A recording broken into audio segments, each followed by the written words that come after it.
మీ business ను develop చేసుకోవాలి అనుకుంటున్నారా? మీ పరపతిని పెంచుకోవాలి అనుకుంటున్నారా? అయితే ఓకే టీవీ ద్వారా L band, Aston band ad, scrolling ad, ad with voice overs, logo bug, video ads ద్వారా మీ యాడ్స్ ను పబ్లిష్ చేసుకోండి. సంప్రదించవలసిన ఫోన్ నెంబర్ 8520917933.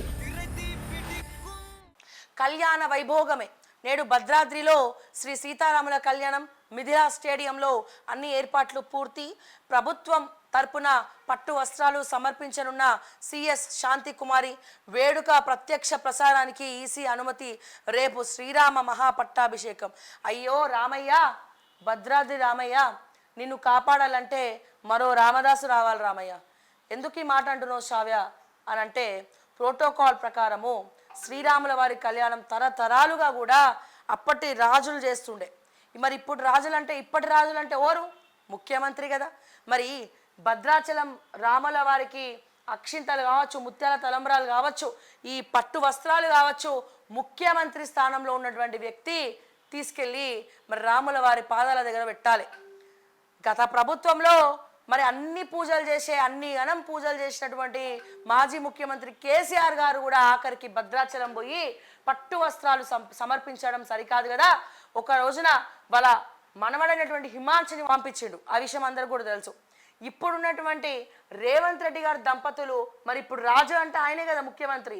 మరి ఆయన ముఖ్యమంత్రి గారు సతీమణితో సహా వెళ్ళి రాముల వారి పట్టాభిషేకం చేసి ఉంటే అద్భుతంగా ఉండేది. పట్టు వస్త్రాలు సమర్పించుంటే బాగుండేది. అంటే మరి ప్రభుత్వం మారిన శ్రీరామనవమి రోజున ప్రోటోకాల్ ప్రకారము రాజైనటువంటి ముఖ్యమంత్రి పట్టు వస్త్రాలు ఈ ముఖ్యమంత్రి కూడా భద్రాచలంకి తీసుకెళ్ళి సమర్పించలేనటువంటి సమయం లేదంటే మరి మా భద్రాద్రి రాముడు మరి వాళ్ళ కళ్ళకు వచ్చి చెప్తలేడా? మరి ఏందో అర్థమవుతలేదు.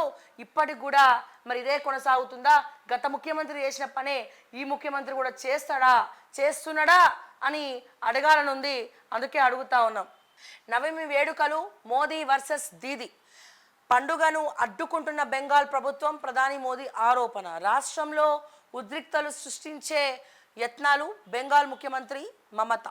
కాంగ్రెస్కు 10, బీజేపీకి 5. ఓట్ల పరంగా రెండో స్థానంలో ఉన్న బీఆర్ఎస్కు దక్కేది ఒక్క సీటే. తొలి తెలంగాణ ఫలితాలపై ABP news C voter opinion poll. ఏపీలో టీడీపీ కూటమి ప్రభంజనం. 25 లోక్సభ స్థానాల్లో 20 కూటమికే, 5 సీట్లకే పరిమితం కానున్న వైసీపీ. కానీ ఇక్కడ ఈ సర్వే కరెక్టా రాంగ్ అని నాకు తెలియదు. కానీ ఇక్కడ కాంగ్రెస్కు 10, బీజేపీకి 5 అని చెప్పి మరి ప్రధానమైనటువంటి ఈ పత్రికలో మరి మధ్య తప్పులు ఎత్తి చూపిస్తుండే గత ప్రభుత్వంలో. మరి ఇప్పుడు ఈ ప్రభుత్వంలో ఎందుకు ఆంధ్రజ్యోతి తప్పులు ఎత్తి చూపిస్తలేదు? అవి కూడా రాయాలి కదా వార్తలు అని చెప్పి నేను అడుగుతా ఉన్నాను. దయచేసి ఇక్కడ బీజేపీకి ఈసారి ఎక్కువ సీట్లు రాబోతున్నాయి అని చెప్పి ఇండియా పోల్ సర్వే కూడా చెప్తా ఉంది. నేషనల్ సర్వే రిపోర్ట్స్ కూడా చెప్తా ఉంది. ముఖ్యంగా తెలంగాణ నుండి అట్లీస్ట్ ఒక 6, 7, 8 మధ్యలో సీట్లు వచ్చే అవకాశం ఉందని కూడా చెప్తా ఉంది. మరి ఇటువంటి పరిస్థితిలో ఇక్కడేమో రివర్స్లో రాస్తున్నారు. బట్ మనం వేచి చూద్దాం. రిజల్ట్స్ వచ్చే వరకు 100 అవ్వచ్చు, 106 అవ్వచ్చు, ఏదన్నా అవ్వచ్చు, చెప్పలేనటువంటి పరిస్థితి.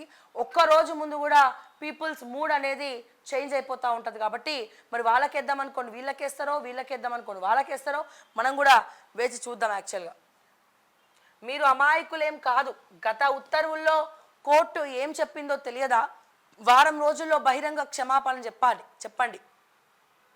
అలాగని ఇప్పుడే మిమ్మల్ని వదిలిపెట్టినట్టు కాదు. పతాంజలి రామ్దేవ్ బాబా బాలకృష్ణపై సుప్రీం ధర్మాసనం మరోసారి ఆగ్రహం.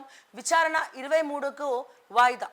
మేడిగడ్డ 7వ బ్లాక్ ఎగువన కాఫర్ డ్యామ్ నిర్మాణానికి ముందుకొచ్చిన ఎల్ఎన్టీ సంస్థ ఈ ఏడాది బ్యారేజీకి వరద వచ్చేలోపే నిర్మాణం. అన్నారం సుందిళ్లలో ఆఫ్రాన్ల కింద రంధ్రాలు మరి మూసివేయడానికి కూడా నిర్మాణ సంస్థల అంగీకారం. ఇది ఇక మేడిగడ్డది కాళేశ్వరంది తేలేటట్టు లేదు ఇక.